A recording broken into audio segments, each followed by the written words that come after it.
This episode of The Biggest Table is brought to you in part by Wild Goose Coffee. Since 2008, Wild Goose has sought to build better communities through coffee. And for our listeners, Wild Goose is offering a special promotion of 20% off a one-time order using the code TABLE at checkout. To learn more and to order coffee, please visit wildgoosecoffee.com.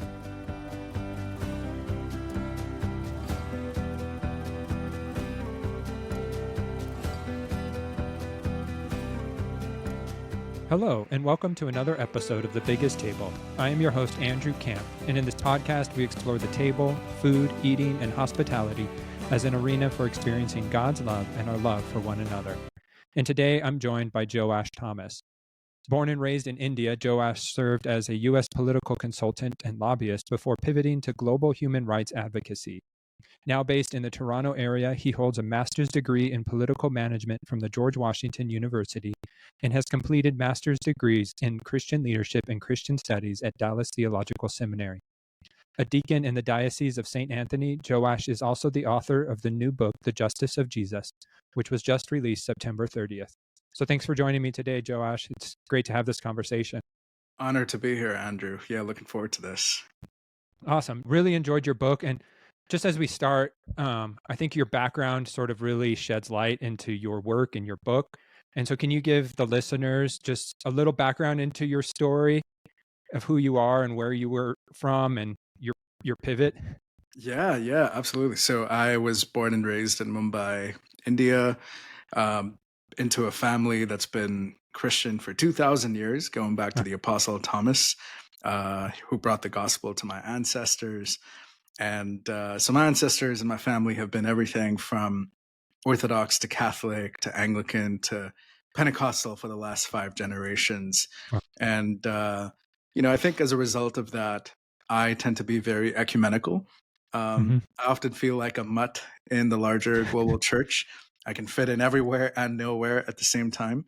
And I find myself unable to look down on any one tradition or look up to any one tradition as the perfect tradition. I think we all have things to learn from each other in the global church. So, that was my family story. And then moved to the U.S. when I was 18, worked in the U.S. political world and Georgia Republican politics before Jesus saved me again, as I like to say, and then immigrated to Canada after that. So I'm a 2-time immigrant to North America, and it's been a beautiful journey.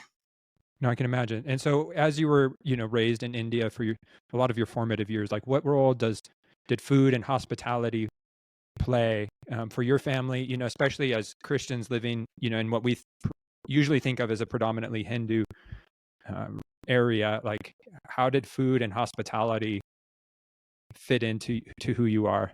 Yeah, great question. Food is such an important part of South Asian culture, or any South Asian culture. I think something that people don't realize about the Indian subcontinent is that there's a plethora of diversity with, and you would know this as a professional chef, but like there's a plethora of options with cultures, and that diversity is reflected in our food. So India has about 28 states.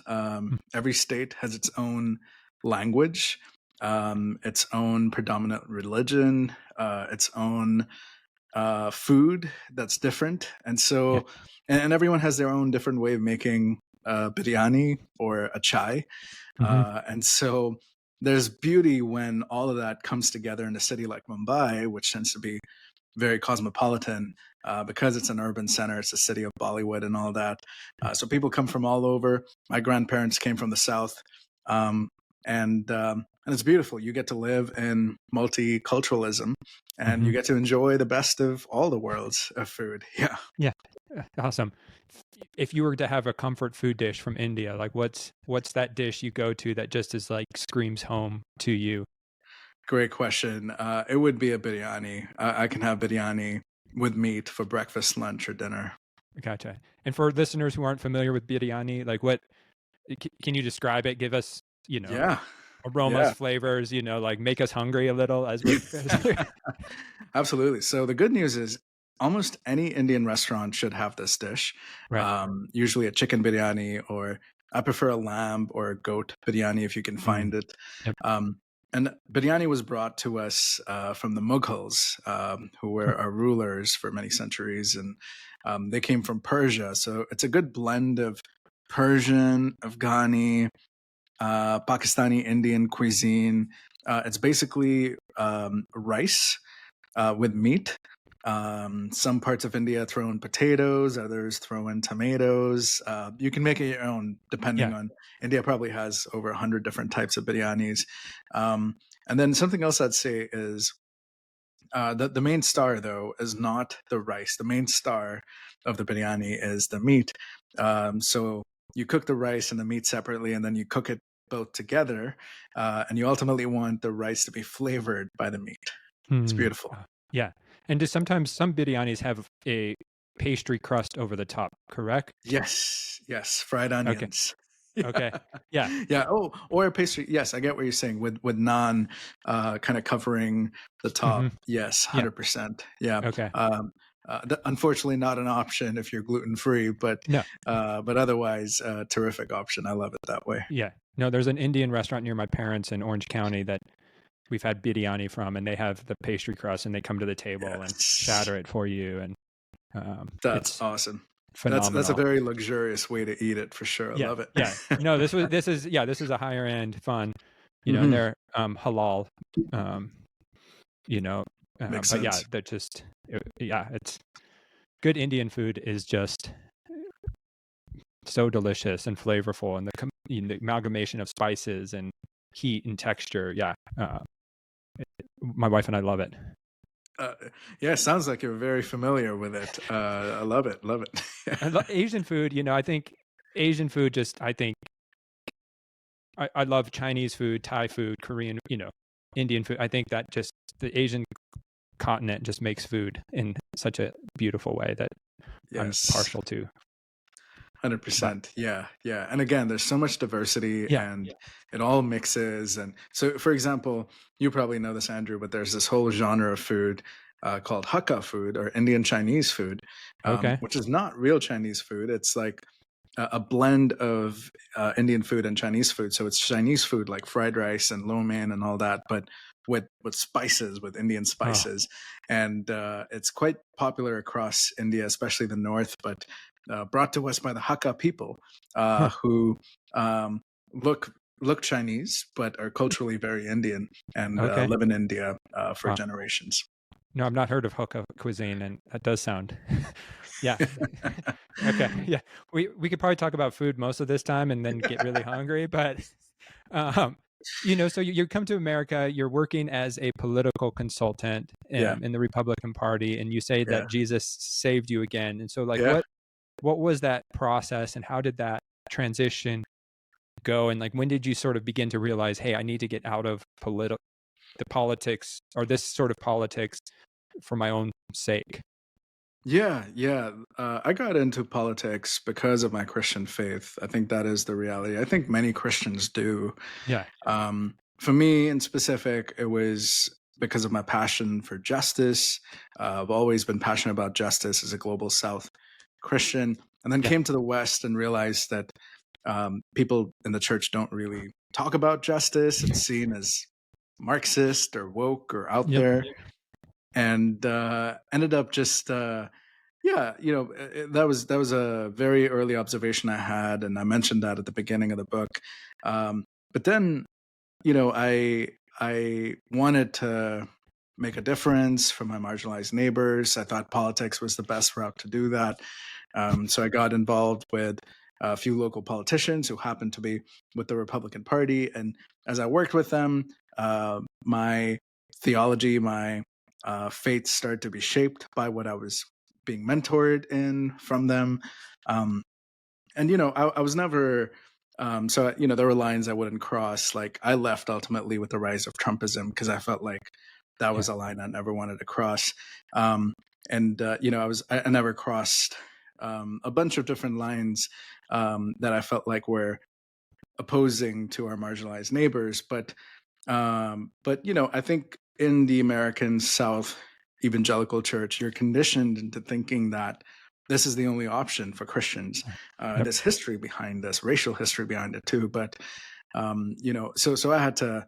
I had to have a series of rude awakenings that I I'm talk sure. about in the book, and then ultimately, it's because of my passion for justice for all my marginalized neighbors that I had to leave this political party that only embodied justice for a few categories of marginalized neighbors while neglecting everyone else. Yep. Not that the other party is any better, and they're slightly better, but not necessarily championing justice for all our marginalized neighbors. So I think over time I've come to realize that the voice of the church should be an independent one that speaks truth to power, regardless of who is in power on behalf of our marginalized neighbors at all Yeah. times. That's what I really appreciated about your book is, that, you balance this fine line of, like speaking truth, and harsh truth, and good truth, but also wanting to maintain hope for even the white evangelical church. Like you're not Yeah. and which I really appreciate, because sometimes it's so easy as all of us are trying to make sense of our upbringing as evangelicals, like, where do we fit, and wanting to throw the baby out with the bathwater. But you seem to be like, Mm, no, the church is still the hope and we can be a voice. And so like, how do you do it? Like, cause it's tricky because it's not an easy line, right? It's easier to live on the extremes, but you seem to be yeah. walking this good fine line that wants to give hope to both sides. Mm, yeah. I think for me, so much of that was shaped by my time on the margins. Hmm. Because when I started working in international human rights after leaving Republican politics, um, I did not expect to find Jesus on the margins as much as I did. Wow. So I say in the book that Yeah. I thought I'd find Jesus in the halls of power of Georgia Republican politics. Didn't find him there. Found him on the margins when I started working among survivors of trafficking and violence. Hmm. They taught me way more about Jesus than I could have ever imagined, even if they never mentioned Jesus by name, because Right. you need to cultivate the eyes to see Jesus there. Yeah. And the reason why I mentioned that is because once you learn to see Jesus in the most Hmm. unlikely places, like the margins, Yeah. you then start to have eyes to see Jesus again in other unlikely places, like the white evangelical church Right. or a Muslim mosque or a Hindu temple or a Sikh temple, right? Like, because Jesus is everywhere. Right. Christ is all and in all, and he's transcendent everywhere. And so, if I believe that I can find Jesus in the margins, if I believe that I can find Jesus um, in other cultures and religions, find signs of him there, then I think we can also say the same for the white evangelical church, because God Yeah. is not done. He hasn't given up on his children anywhere. I appreciate that of, and you reiterate that in the book of that, so often those of us in power or those of us who have benefited most from colonialism, and we think we're taking Jesus to the margins, but you really want to help us see that no, like Jesus is already there. Like, how do you cultivate the eyes to see Jesus in the margins? Which is such a beautiful, more profound, but yet harder task. Yes, yes, it definitely comes with its challenges, and it also comes with a level of privilege too, right? So there are many people from marginalized communities who have been harmed by the white Mm. evangelical church, and they may not have the capacity or the healing from the trauma or the privilege to go into these spaces and be messengers for peace and justice, but Right. others could. Others, maybe from majority white evangelical cultures, um, and especially men, do have that privilege of being seen as the same or accepted as the same, and they can be peacemakers in these Mm. contexts that marginalized communities like mine, as a brown immigrant, possibly can't. And so, I think it's for all of us to discern where we can step in with the privileges that we have, just like Jesus steps in for us with Right. laying aside his divine privileges in Philippians chapter 2 Yeah. and taking the form of marginalized human flesh.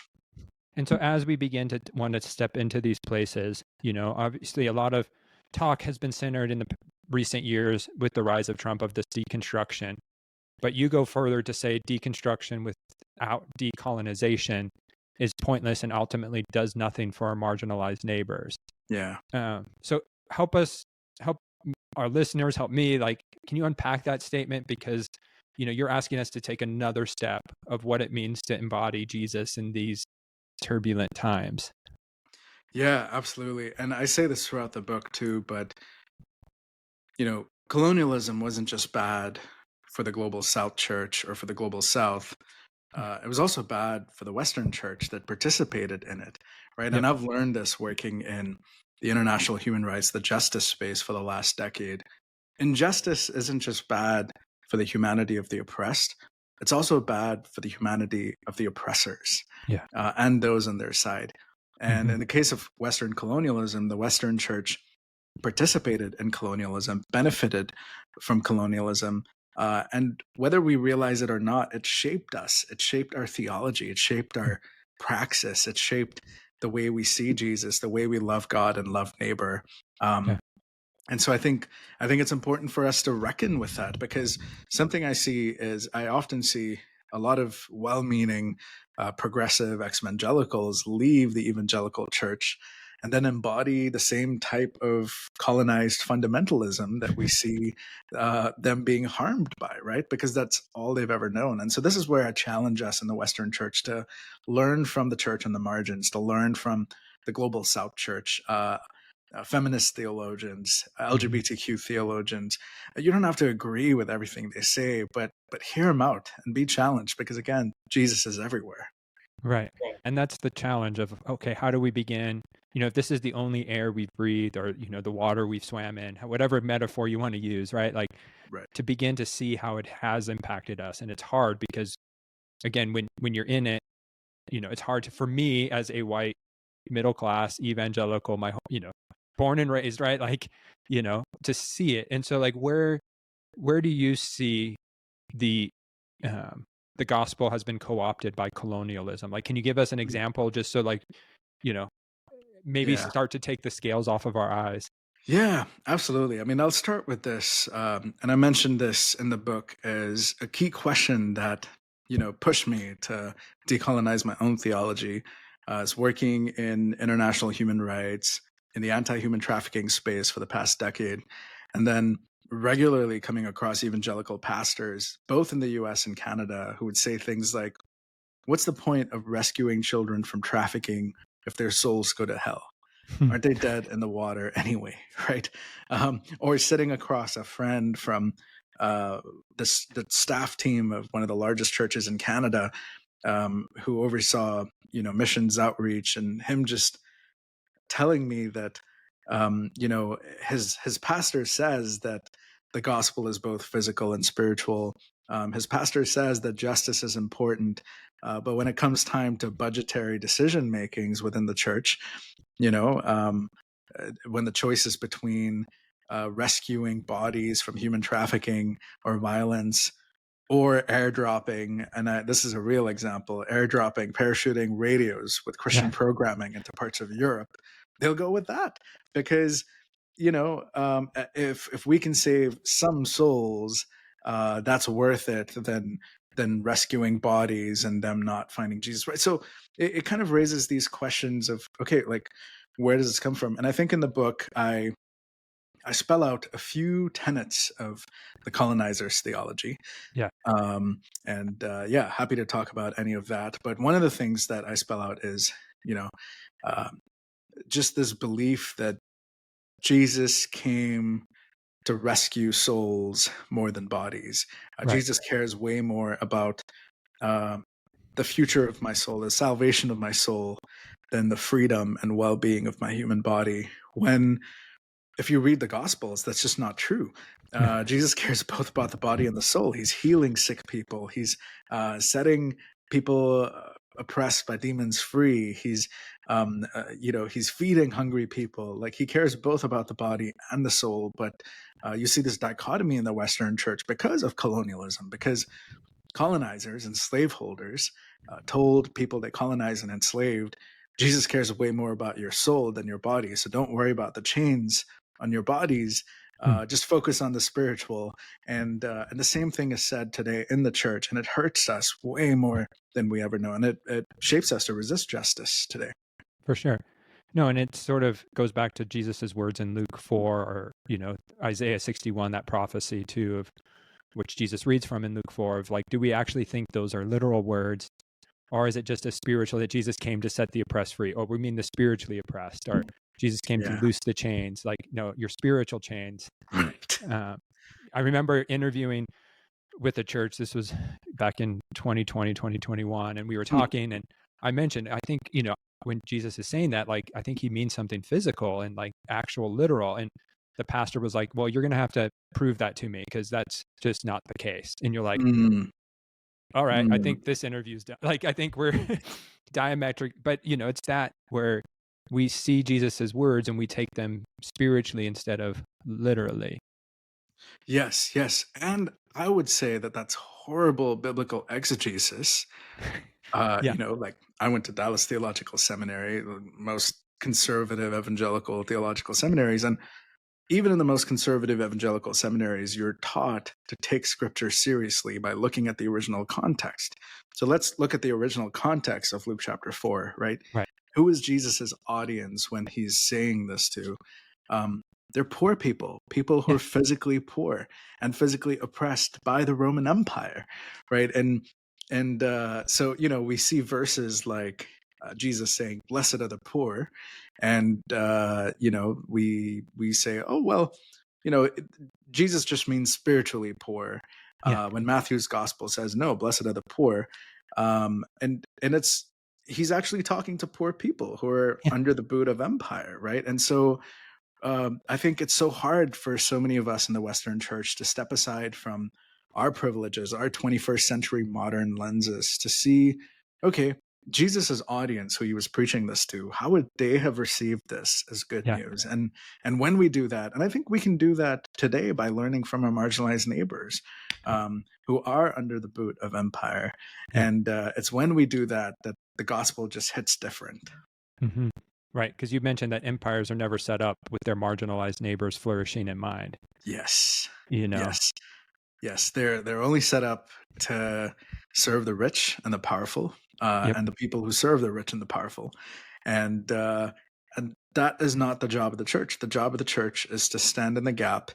Uh, you know, we come from a long line of prophets who stood in the gap between the Yeah. poor and the oppressed, and those with power, the rulers, and who spoke truth to power on behalf of the poor and the oppressed, sometimes at great personal cost, and who Mm-hmm. did that in love, who did that from a posture of truth, but also from a posture of love for both the oppressed and the oppressor. And that is the task of the church today.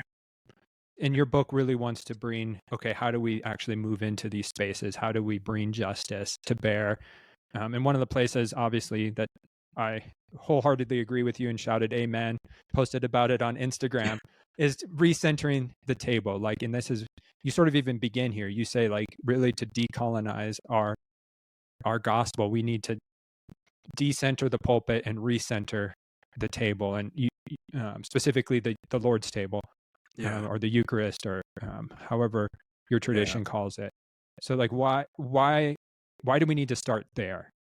Because the Yes. Yes. Western church would say we just need more education. Like, Yes. if we just preach better, if we just preach the gospel, like, Right. that's going to change.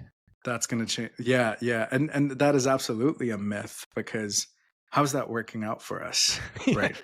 Yeah. And don't ask ourselves as church leaders. I say this as an ordained church minister myself, but ask our marginalized neighbors, do they feel included in the Right. church? Do they feel safe and protected and advocated for in the church? And Yeah. the vast majority of them don't in the Western church, right? And so it's not working out well for us.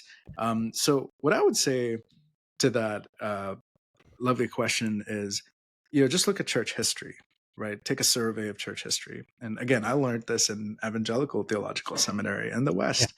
For the first 1500 years of the church, it wasn't the pulpit that was the center of the Sunday morning worship. It wasn't the preacher in the pulpit. No. It was the table. Yeah. And the theology of the Eucharistic table for the first 1500 years of the church was that Jesus was physically present at the table somehow in a mysterious way. We can't Right. explain it, don't No. know how this works. That's Yeah. where faith comes in. Yep. But Jesus is present at the table, and so Jesus is the center of our attention, and our liturgy and our preaching. All of it points to pulling people to the table and to be reconciled at the table, and then from the table we go out to bring peace and shalom and justice into the world, right? And that was Yeah. always the way the liturgical services were set up. And not to say that that didn't get co-opted by empire too, but what's easy for the empires of our day today is to co-opt the pulpit. Post-Reformation, the pulpit Yeah. became the center of the Sunday morning worship, and the preacher in the pulpit became the center. And when the preacher has a scandal, or the preacher disappoints without a scandal, people lose their faith, because their faith isn't centered on the real presence of Jesus at the table. Mm. It's now been replaced by this preacher, who is a fallible human being at the end of the day, right? Yeah. And so I say, and I think you quoted this, but let's decenter the fallible presence of the preacher at the table, and recenter the infallible presence of Christ at the table. Right. But that also makes, we need a richer theology, because Yes. part of it has been, we have an emaciated theology of the table. Like, Mm. The tradition I grew up in, we would celebrate communion maybe once a month, and it would sometimes be in the evening and not part of Sunday morning. Mm. And even with churches I've been to that celebrate with it weekly, it's sort of an add-on. Like there's very little theological, it feels like, reflection, and again, I'm not saying, we need more education, but like it seems like we need a richer theology of the table. Yes. And Yes. so many of my listeners probably don't have power to change the rituals of a church, but how do we begin to then think about the table in a more robust way? Because too often it's a Jesus and me moment, a forgiveness of sins, where I just encounter Jesus individually as a sole person, versus a robust communal activity where we realize how much we actually have in common. Absolutely. And I think this also comes from Western individualism, of just reducing our faith to an individualistic expression, when that wasn't the case for the early church, right? So No. Acts chapter 2, you see the early church gathering regularly at the table, and then going from that table to proclaim the goodness of God into the brokenness of this world, right? The good news of Jesus, holistically in word and in deed. And these tables were like the center of that revival in their communities and in their society.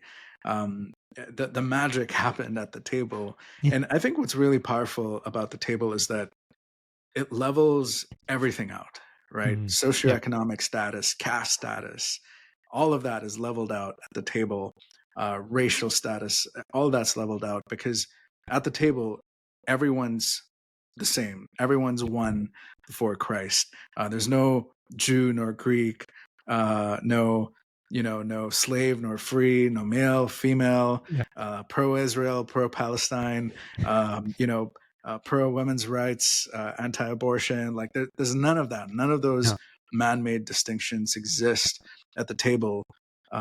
All we have at the table are us as one humanity, and God through Christ, mediated through Christ, and we're reminded that we have more in common with each other than our differences, and ultimately Christ reconciles us at the table. So in the early church, you see the table being this important thing, so much so that in 1 Corinthians, you have Paul teaching the church, hey, let the poor come and eat first at the table. People who haven't eaten, people who are hungry, let them go first, eat at the table, and then everyone else come. And even that was, oh my goodness, preferential treatment for people who are poor. That is not the way first century society was set up. That is not the way 21st century society is set up either. But there's something beautiful about recentering the table and recentering Jesus's presence at the table. So, I see a lot of progressive evangelical churches centering the table, Hmm. but they do so in a way that doesn't acknowledge Jesus's real presence at the table. They Hmm. do so in a way where it's like, well, if you just have a bunch of food and chips and crackers and Yeah. grape juice, like that's fine. Like that's all you need. But I would say no. When we say that, we're being cut off from the tradition of the church, which for 1,500 years acknowledged that there's something happening Right. through the elements being served at the table Yeah. by leaders in the church who, when they hand out the body and blood of Christ, it's not about them. They're taking a step back and they're saying, the body of Christ for you, Hmm. Yep. the blood of Christ shed for you and for your healing, and through your healing, the healing of the world. And that's the beauty of the table. And yet like you said, in 1 Corinthians 11, Paul admonishes the church because empire has already moved in within, less than a decade probably of a church starting. The empire Yeah. and empire mindsets quickly co-opt, and people are prone, we're prone as humans to move back to what we know and is comfortable. And that's, Yes. so like, even then, like, as we want to recenter the table, empire and politics and old ways of being can quickly creep in, which is really challenging because like it's not easy, right? Like our pull is always back, it feels like, towards separatism or empire minded thinking versus how do we keep Jesus as the focus. Absolutely. Absolutely. Individually and as a church Yep. and as a collective society. And this is why I think, you have, I'm not talking about what has been called a revival in the North American church, because, there are people still being enslaved and Right. all that. How much of a revival was that really, of a holistic gospel demonstration? But I think throughout church history, you have revivals seen and unseen that emerge and pop up, and people find their way back to Mhm. Jesus. But then the allure of empire is too strong, Yeah. and we haven't done a good job of discipling our people to resist empire, resist Mhm. empires of our day, to watch out for that. We have over individualized scriptures like, don't be tainted by the world. And we make that all about sexual sin, when in reality, that's actually about protecting ourselves from the tainting of the systems and structures of the world, Yeah. like the oppressive empires of our day, and the way that conditions us to come up with our own caste systems wherever we are. So, absolutely. And so as we decenter the table sort of in our collective um, worship gatherings, faith communities, churches, whatever that is for, people, like how can then the table in our own homes or in our neighborhoods then be areas of decolonization and, Mm, flourishing for everybody? that's beautiful. Yeah, yeah. I think it starts with preferential treatment towards people who are poor and Yeah. oppressed, right? And this is something that I found in Catholic social teaching and liberation theology that I feel like the evangelical church desperately needs. Like, if there's one thing that people walk away with after reading my book, I hope it's this thing. It's that God always stands with people who are poor and oppressed, Mm. always. And if God does that, then we as the church have a responsibility to do the same, Yeah. regardless of who's in power, regardless of whether or not we've been conditioned to hate the people group who are being oppressed, like our Palestinian neighbors right now. Mhm. If we're conditioned to distrust them because they're from a different religion, like Islam, or a different ethnic group, like the Arab group, regardless of all that, we're called to stand with those who are being oppressed, even if the oppressed and the oppressors switch sides. Yep. Because when the oppressed and the oppressors switch sides, which happens regularly throughout human history, then God also switches sides to stand with the newly oppressed people, because that's Mm. where Jesus is. And now, does this mean that God hates the rich and the powerful? Absolutely not. But the rich and powerful are going to be fine because they have wealth, they have resources, they have the support of empire. People who are poor and oppressed have no one to stand on their Mm. side. And so God stands on their side, not because of their ontological goodness, but because of the goodness of God, Right. because that's who he is. He stands with the powerless. And so I think we need to bring that to the table. Yeah. We need to take a look around that table and see, who are we including here and who are Mhm. we keeping out of the table. And I mean, think about it this way, right? Like, if Judas had a seat at Jesus's table, and Jesus knew Yeah. who Judas was, what he'd done, what he was about to do, betray him. But if Judas had a seat at Jesus' table, then all of us have a seat at Jesus' table. What we Mhm. do after we walk away from the table is our choice, because God gives us agency. But Yeah.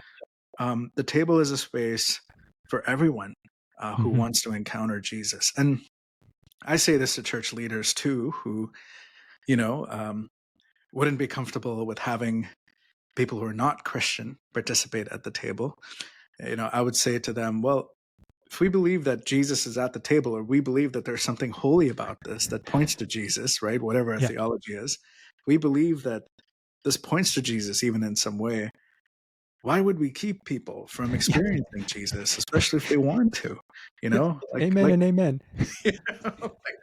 let them come. It's a feast. And I wish Jesus preached a parable about there being a lot of empty seats at the table. Yeah. And wait, actually, he did, right? Yes, he did. Yeah.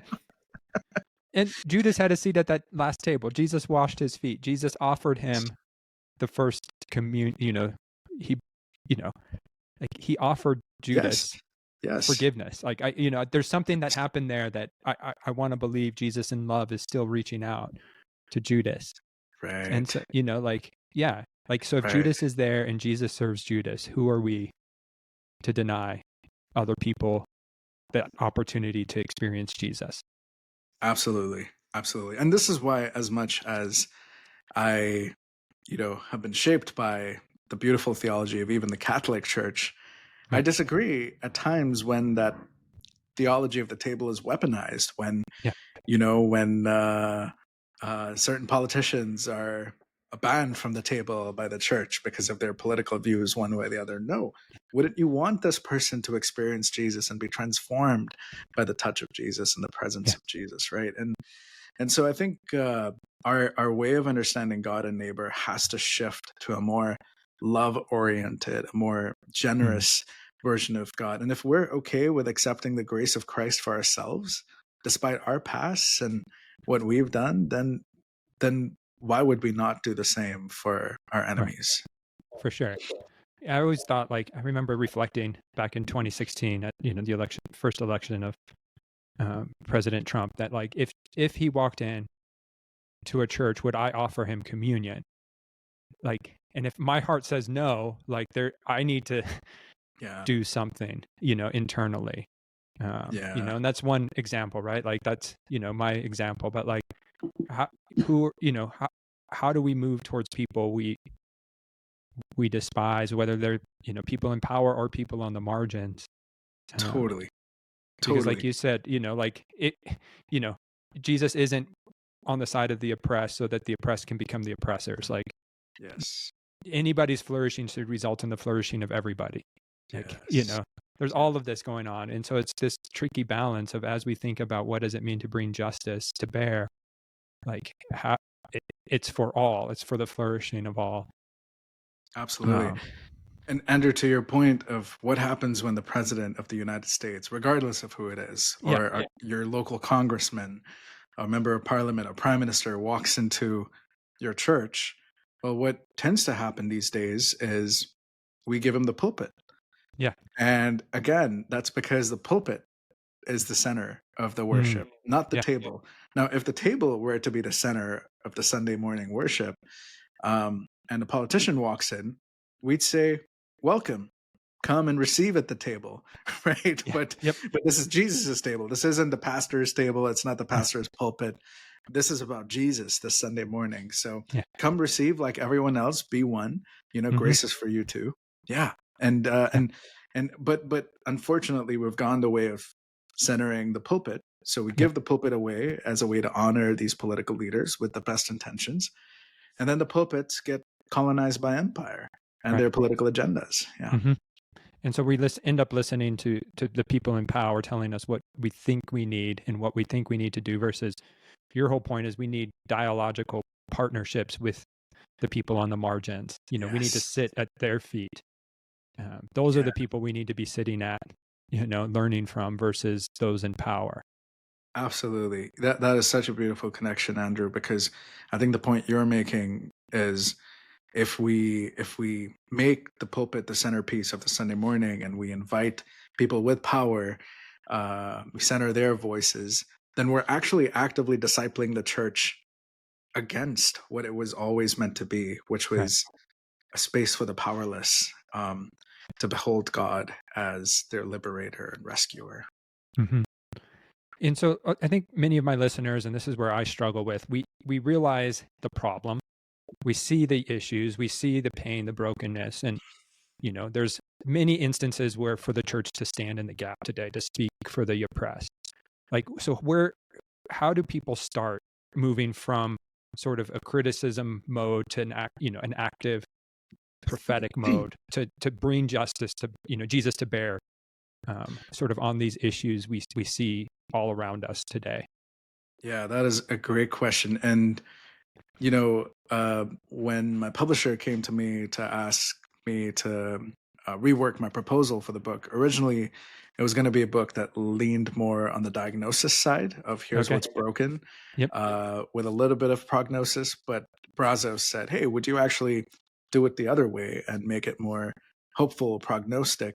Here's where we go from this point, kind of a book versus just diagnostic, because a lot of good diagnostic work has been done by Yep. historians and smarter people over the last many Yeah. years.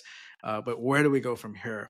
Where's the voice of the practitioner, and how do we embody the justice of Jesus? And so most of the book, really 6 out of 9 chapters in the book. The first 3 chapters are diagnosis, and then Mhm. the next 6 are hopeful prognosis, where we go from here. And the last 3 chapters, in specific, to get to your question, give us very practical ways on Right.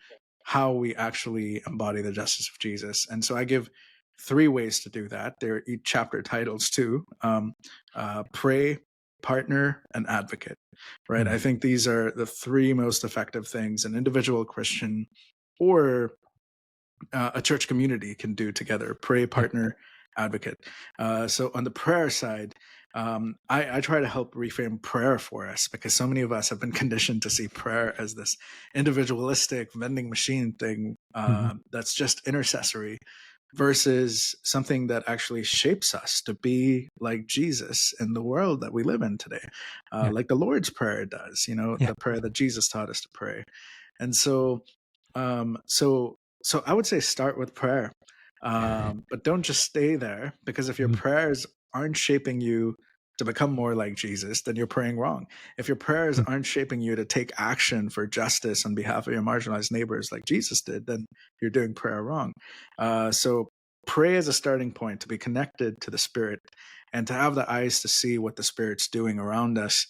And then look for ways to partner with the Spirit, because Yeah. the good news is that the church on the margins is already active in partnering with God. Christians on the Mm. margins are already doing this.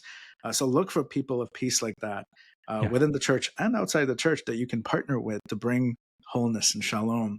Um, and that also means financially, in sacrificial ways, for the wholeness of the world.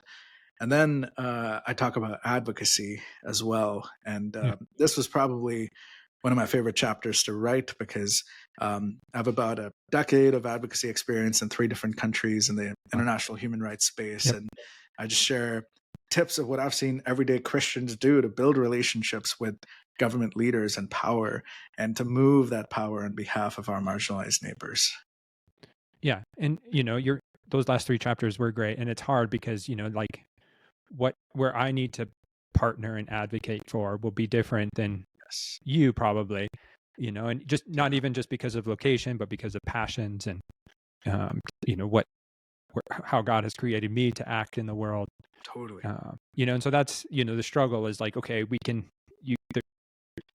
there's no one size fits all. uh, Yes. you know Yes.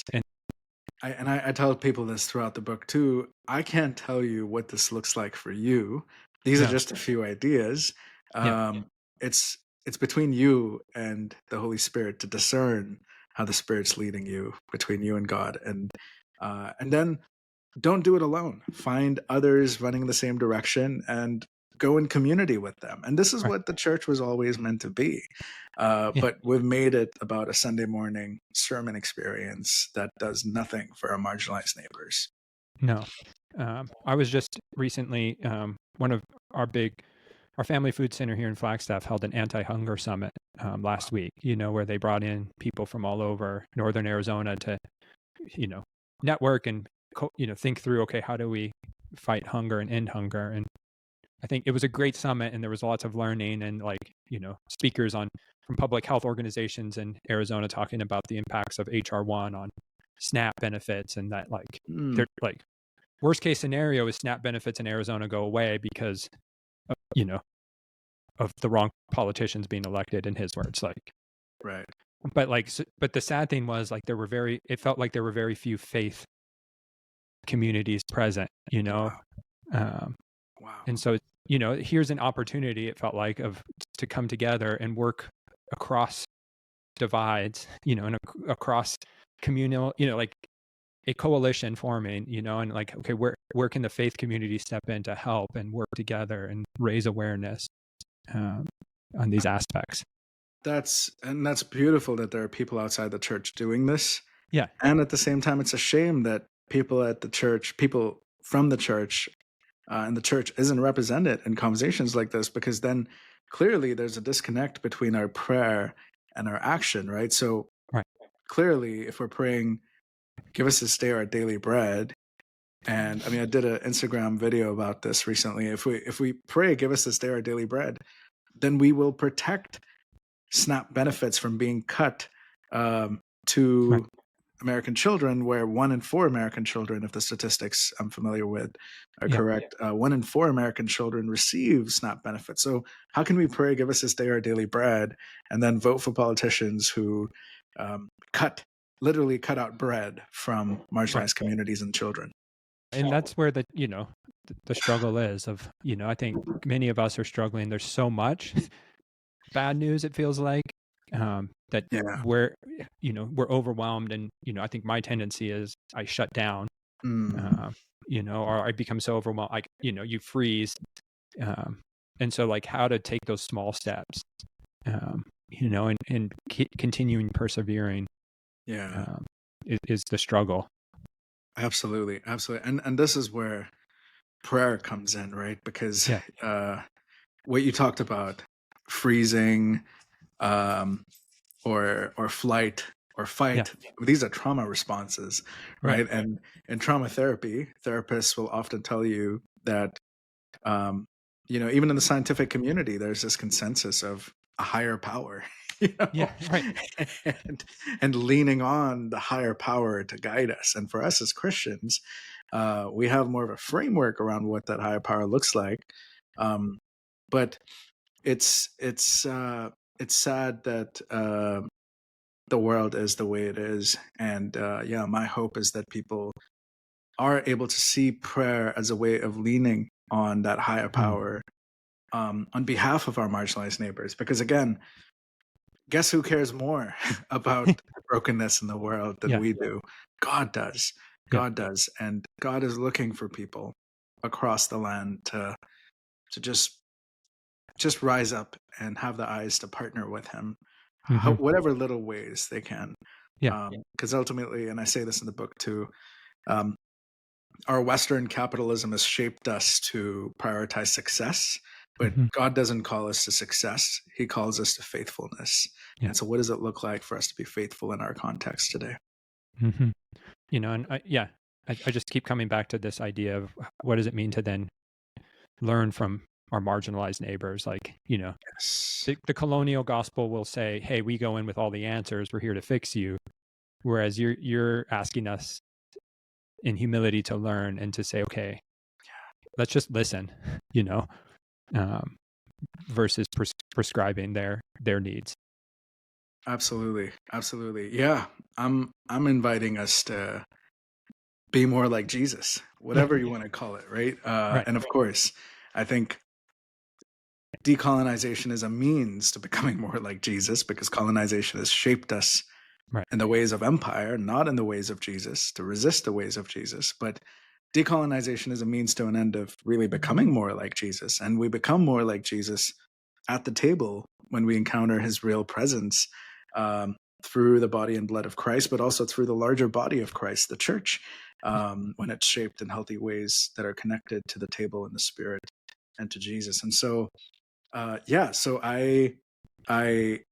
my prayer is that, people are motivated to ask that question of, how am I being more like Jesus? And because you don't see, I talk about this also in the book when I talk, I take Philippians 2 and Jesus's posture there. Jesus doesn't take the posture of a teacher when he comes down to earth. He is a teacher. He has answers, right? But he takes the posture of a learner. And I learned this from Willie James Jennings on a few of his lectures, Jesus' relationship with Mary, where he says Jesus was a learner with Mary, a woman. He, God allowed a woman to disciple him. It was most likely Mary who taught him his prayers as a little child, right? And Jesus also took the form of a marginalized human being, like an occupied, colonized Jewish Palestinian man, who was poor, in a carpenter working class family, in a refugee family too, and they fled to Egypt in his childhood, fleeing violence. And so I think it's time for us as the Western Church to reckon with the marginalized nature of Christ, to be shaped by that, and then to have the eyes to see the Holy Family in our refugee neighbors,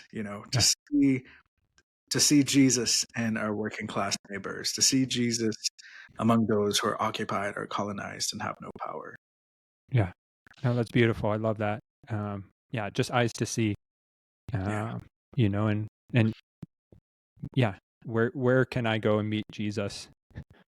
In my city of Flagstaff, like on the margins, and where might that be for me? Where that might be for you as a listener? Yeah. Where is Jesus calling you? It's a profound question. Yes. And what does it look like to be like Jesus on the margins, where you don't come in with answers, but you come in with the posture of a learner, to listen with humility and curiosity, the way Jesus did with everyone he engaged with. Absolutely. And so it's a question I ask, and you've hinted at it, but it's a great summary question. What's the story you want the church to tell? Yeah. Wow. So it's funny you asked this today, because we just finalized some stickers for the book and some graphics that basically say, "Make the gospel good news for the poor again." Yeah. There you go. Yeah. Nice. And I think that's really what I want the church to be shaped by. Yeah. Even if it's a few people from the church who read this book and their lives are hopefully transformed as a result of the Spirit working through my words, I want us to remember, I want to remind us that the gospel as defined by Jesus in Luke 4:18 is ultimately good news to the poor, and if it's not good news to the poor or the oppressed or the captive, then it's not the good news of Jesus Christ. And we need to have the eyes to discern that, so anything that's presented as good news from church leaders, we need to ask ourselves, if my Black neighbor hears this, if my refugee neighbor, if my female neighbors, LGBTQ neighbors hear this, is this actually sounding like good news to them? If it's not good news to them, then it can't be the good news of Jesus. Wow. No, I love that. I really appreciate that. That's a lot to ruminate on and think through. And a few fun questions to wrap up. That I'm anxious to hear your responses. So, what's one food you refuse to eat? Oh, one food I refuse to eat. That is a great question. So I could either go the dietary direction on this or the preferential direction. I would say overall, I would say anything without flavor, without without spices, Yeah. without some kind of masala from whatever part of the world. Okay. That's fair. I love that response. Like I've not heard that one, but no, I agree. Yes. Yes. Anything bland is not worth. Life is too short to eat bland food. Exactly. And I mean, there's a colonization joke in there for me, which is, Yeah. look, my ancestors suffered because colonizers came to extract our spices more than anything else. So I'd be dishonoring my ancestors if I didn't eat food with spice. Yes. I think I saw a meme on Facebook or Instagram from a friend Yeah. who said, if you're ever feeling bad about yourselves, don't forget that the colonizers came to extract spices and still can't season a chicken. My rage towards colonialism turned into empathy when I visited the UK for my sabbatical this summer. So totally Okay. get that. Yeah.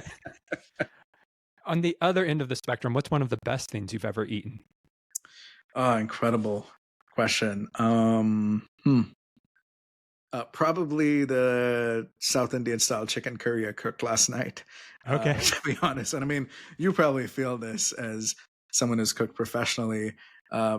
Once you keep cooking, you probably get to a certain point where you're like, I could probably cook better food than most of the restaurants in my area Yep. because I've been doing this a while. And so Yep. I'm very much in the same boat, and I've learned to enjoy my cooking a lot. Yeah. That's awesome. And finally, there's a conversation among chefs about last meals, as in if you knew you only had one more meal left to enjoy, what would it be? So if Joash had one last meal, what might be on his table? Wow.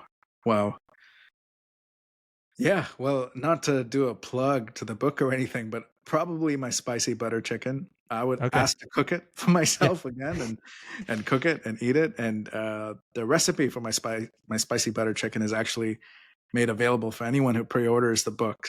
Okay. And if you don't get a print copy through Baker Bookhouse, if they run out of those, just DM me and I'll send you a digital copy of that if you pre-order the book. But I would say I love butter chicken, and Okay. so either the butter chicken I cook, or if that's not an option, then any good restaurant butter chicken works too. Awesome. No. Oh, yeah. Let's make some butter chicken. Yeah, What do you have a favorite beverage when you eat your butter chicken? Like if, yeah. I would say Coca-Cola. okay. Pretty much works for anything. If I were to go something more Indian, I'd say a mango shake. So I love mango lassis, but I've been appreciating mango shakes a lot more Okay. recently. And India has the best mangoes. I'm very biased, but Yep. I'm convinced India has the best mangoes.